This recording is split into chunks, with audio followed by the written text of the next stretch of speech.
La Universidad Autónoma Metropolitana, en el marco del 40 aniversario de su fundación, tiene el agrado de presentar a ustedes, por conducto del Departamento de Derecho de la División de Ciencias Sociales y Humanidades de la Unidad Azcapotzalco, la Conferencia Internacional El alcance de la reforma energética, México y los modelos internacionales de regulación energética. Bien, pues continuando con la mesa, la reestructuración del sector energético, vamos a escuchar en este momento a José Juan González Márquez, quien es profesor investigador de la Universidad Autónoma Metropolitana y miembro del Grupo Académico Asesor de la Barra Internacional de Abogados, sección de Derecho Energético, y además, como ustedes saben, organizador de este evento. Le dejo la palabra. Muchas gracias. Seré muy breve porque el tiempo ya ha volado y además me hace muy chistoso todo esto de las inauguraciones. Es parte de lo nuevo que estamos viviendo. Me gustaría hacer una interpretación diferente de la Constitución y de la reforma energética. Es un lugar común hoy en día decir que la reforma energética es una de las reformas estructurales más importantes de la actual administración. Y también es un lugar común decir que el gran éxito de esta administración reside en haber logrado lo que otras intentaron pero que no pudieron consolidar.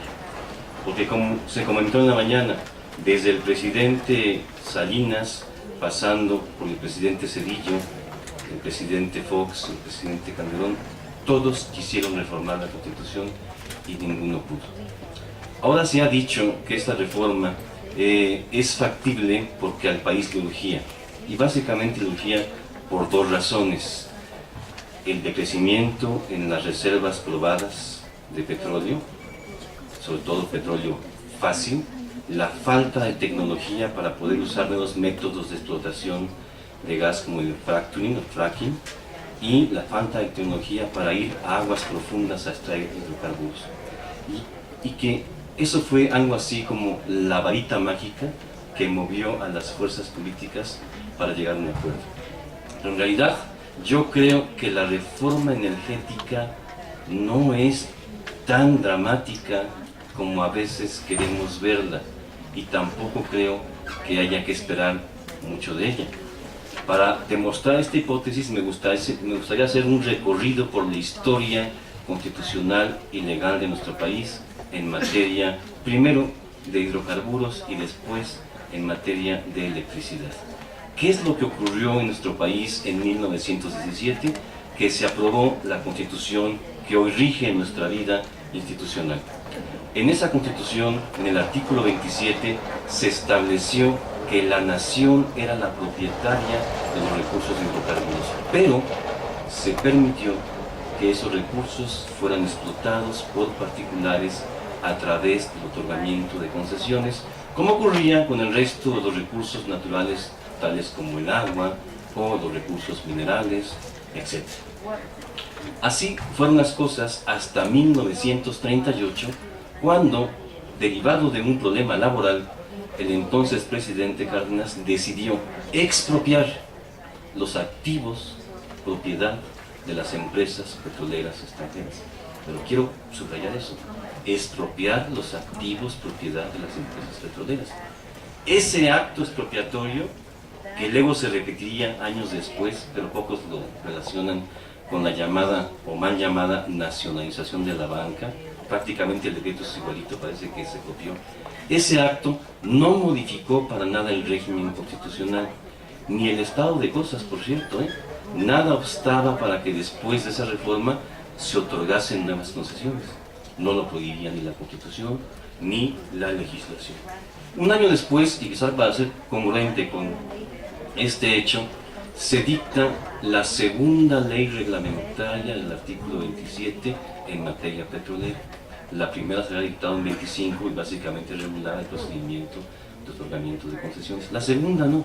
La segunda precisamente prohibió las concesiones y los contratos.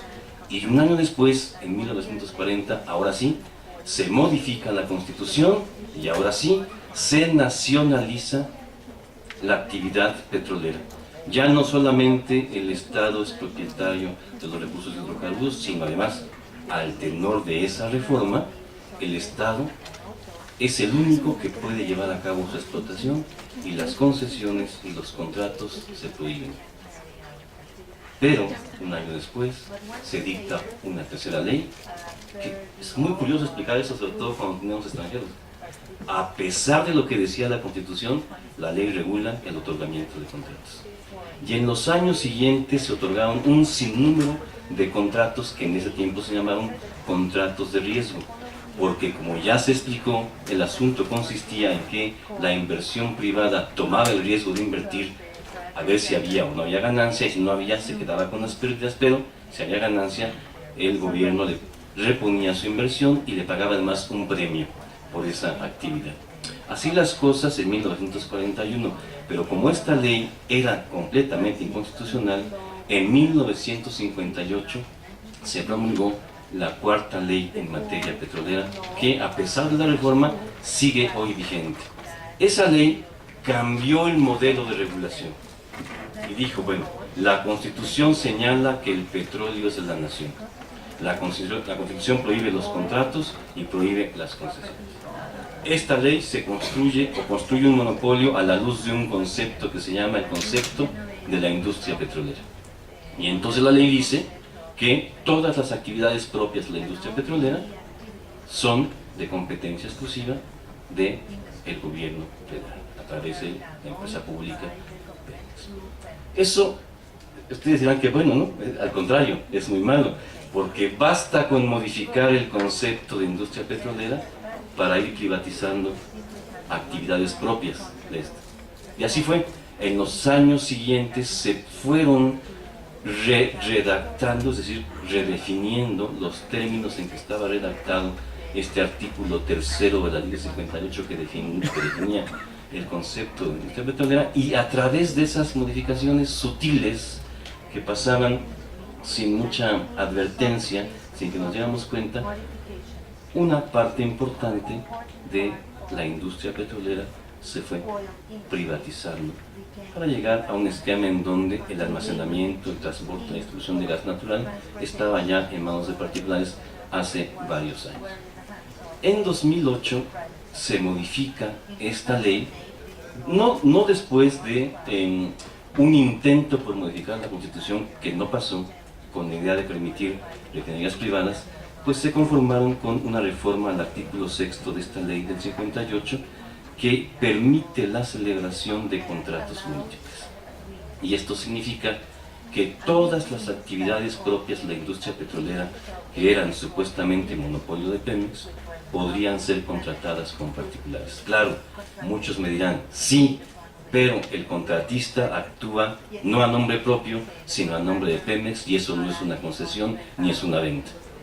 Pero era así, una gran parte de las actividades propias de la industria petrolera se ejecutaban por orden de Pemex a cargo de empresas privadas. Eso ocurría en el sector hidrocarburos antes de la reforma del 2013. ¿Qué ocurría en el sector eléctrico? Bueno, en el sector eléctrico el monopolio del Estado no se construyó sobre la base de una idea de propiedad de la nación, sino sobre la idea de un monopolio constitucionalmente establecido. Según la Constitución, la generación, la transformación, la distribución, la conducción y venta de electricidad destinada a satisfacer un servicio público era monopolio exclusivo de la nación, monopolio exclusivo que se ejerció primero a través de la compañía de Luz y Fuerza y de la Comisión Federal de Electricidad, y después únicamente por esta última, porque la primera desapareció. Sin embargo, en 1992 se modifica la ley del Servicio Público de Energía Eléctrica que reglamentaba esta parte de la Constitución, para introducir un cambio trascendente, pero que pocos vieron, ¿no? Por cierto, yo nunca vi un debate en torno a esto.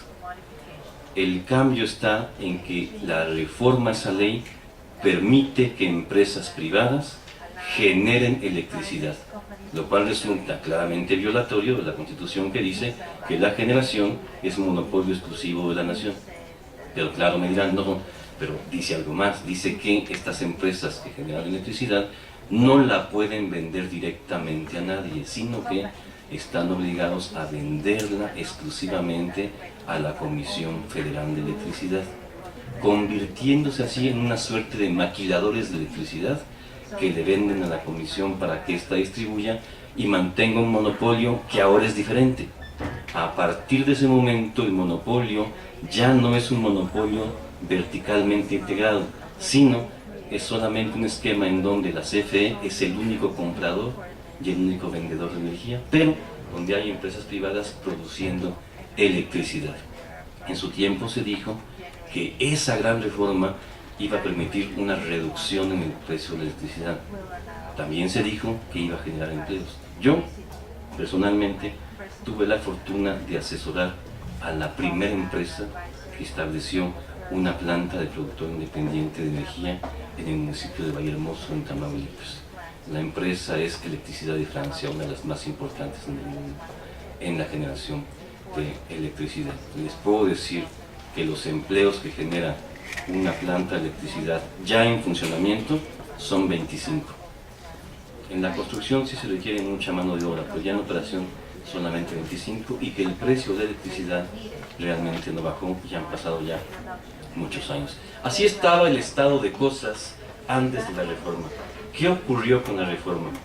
¿En qué consiste la reforma constitucional? Permítanme decir algunas cosas sobre el particular. En primer lugar, la reforma constitucional cambia el régimen de propiedad de los hidrocarburos. Sutilmente sí, pero en lo sutil es donde está lo profundo. ¿Por qué?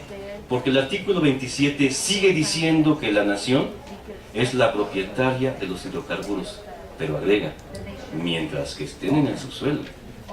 Una vez que sean extraídos del subsuelo, ya no son propiedad de la nación. El esquema tampoco es nuevo, es exactamente el mismo esquema que rige en materia de aguas.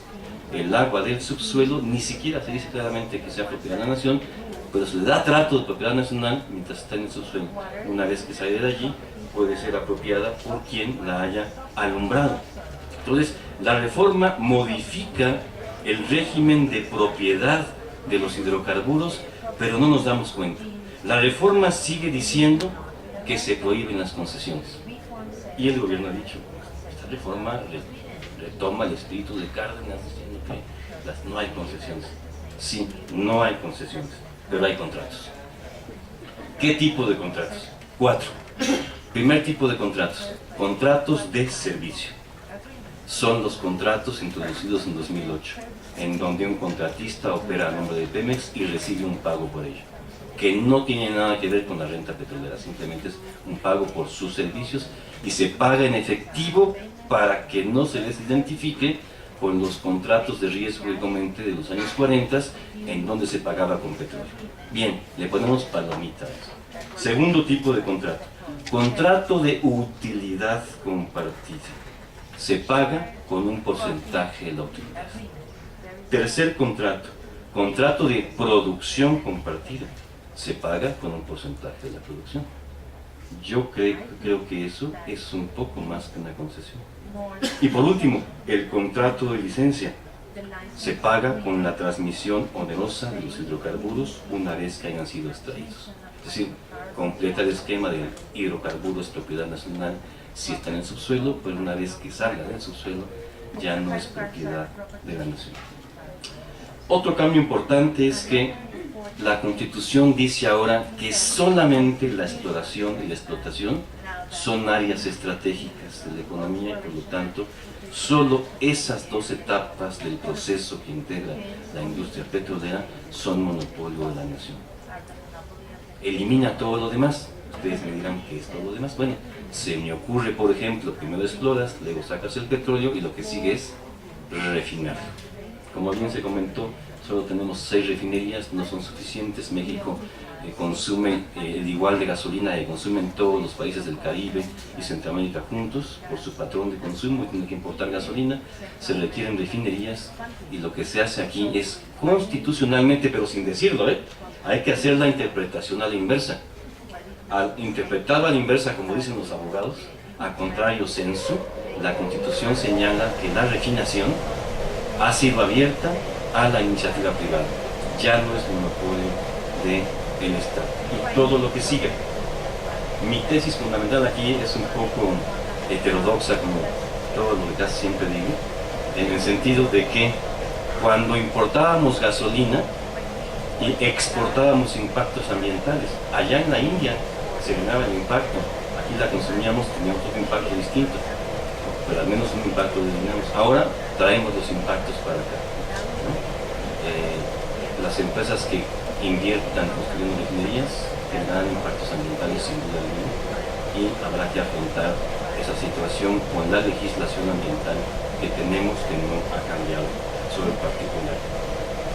Eso en el lado del petróleo. ¿Qué pasa en el lado de la electricidad? Bueno, en el lado de la electricidad, el monopolio verticalmente integrado y, digamos, matizado por la reforma de 2008, se elimina.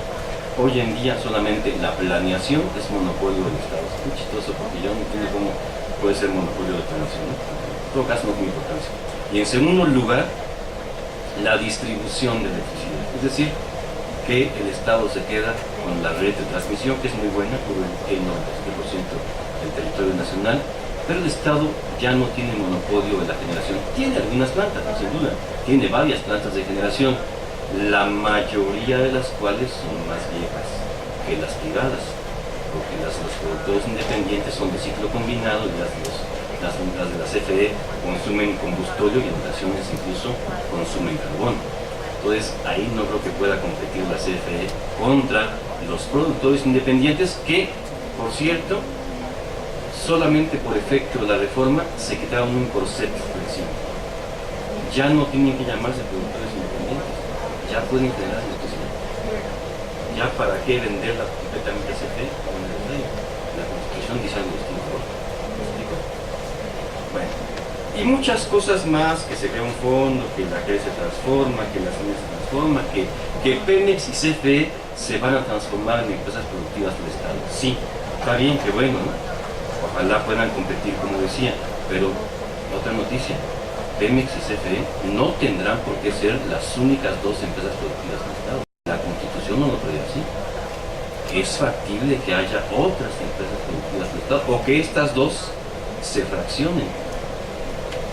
Por cierto, si la CFE ya no tiene el monopolio de la generación, ¿para qué quiere seguir generando? Mejor que se quede con la transmisión, que es el monopolio que le da la Constitución. Todo esto que comento está parte en la reforma a 3 artículos, donde no se cambian más de 3 palabras en cada artículo, el 25, el 27 y el 28, y la gran parte está en los artículos transitorios. ¿Por qué en los transitorios? Voy a tener una interpretación distinta a la de Alfonso Oñate. Es que el poder constituyente permanente no confía en el Congreso y ya le dijo que hay que hacer. ¿Realmente se requiere legislación secundaria? Si ya está en el texto constitucional, no en el texto sustantivo, pero sí en los artículos transitorios, que dicho sea de paso, de acuerdo con la interpretación del máximo tribunal mexicano, da exactamente lo mismo. Solo que la gente nada más lee los 3 artículos, ya nada ha cambiado, está muy bien. Pero si leen los artículos transitorios verán que sí cambiaron muchas cosas. Entonces, la reforma energética no es una reforma estructural en el sentido de que tampoco cambia mucho lo que ya hay. Dicho, en materia eléctrica ya había productores independientes, en materia de hidrocarburos ya había muchos contratos con ciertas limitantes, pero ya muchos contratos. Y tampoco creo que haya que esperar mucho de ella. Yo no sé si esto vaya a provocar una baja en el precio de los hidrocarburos. Ya escucharemos a la persona que hablará del tema de Europa y particularmente de España, pero creo que el ejemplo de España demuestra justamente lo contrario. Es una reforma que rompe con un mito, eso sí, deja atrás esta idea del Estado todopoderoso, pero tampoco creo que tenga un rumbo cierto, que sepamos exactamente ahora hacia dónde vamos. Es curioso, pero no hay nada nuevo bajo el sol y tampoco nada seguro bajo el sol. Esa es mi interpretación. Muchas gracias.